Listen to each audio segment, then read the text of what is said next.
Agora descrenca ali. Agora deu. Descrenca ali. Cachorro, desce assim, se tem nada que quer. Não, atrás também tá trancado. Mamãe, o cachorro lambeu o teu tênis. Aí, agora.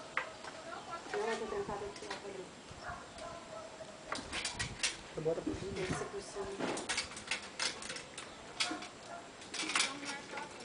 Tá com vontade de uma bicicleta? Dedo lá.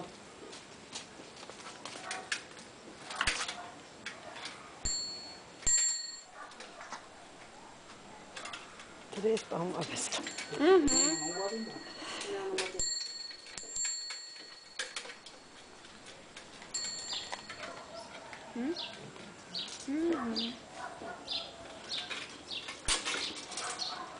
Agora tem que botar Colocar pra trás. Agora deu. O cara que montou deixou o plano. Bota por cima. É melhor. Peraí, quem foi o cara, tio Sil? Esticar a corrida. Tio Sil, quem foi o cara que botou e deixou frouxa aí a correia? Seu Mouro. Seu Maurício. Entendeu? Vai, agora anda. Força nos pés. Vai, cara, força. Abre a mão. Força. Uma outra coisa. Opa. Sim. Isso aí. Viu só? De fenda, Agora deixa a mana virar. Tem que dar um cantinho aqui pra mão. Essa, tio Sil? Deu. É, o outro lado Agora é anda pra lá. Que nem tu fez antes. Não, eu peguei essa Força. que não é. Que é Aí. Olha, tia. Ai, que linda! Segura. Ai, não, espera, vamos só até aqui, senão tu vai descer pra bater ali no carro. Agora vamos virar assim. Virou. E vai. Vai, força no pé.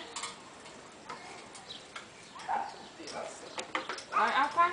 Então vai sozinho. O cara bota um furo grande e bota um parafuso pequeno. Pera aí que a mana ajuda aqui, tá? Deu. Ah, tá, desculpa então. Então te vira.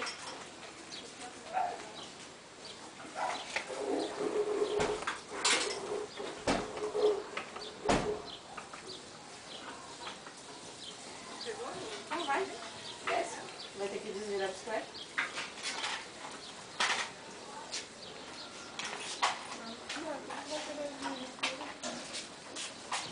Segue, desce. Aí, sobe.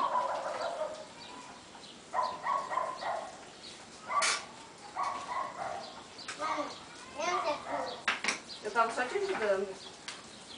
Olha, pai. Vai. Aí. Aí é a prateleira. Eu vi. Viu?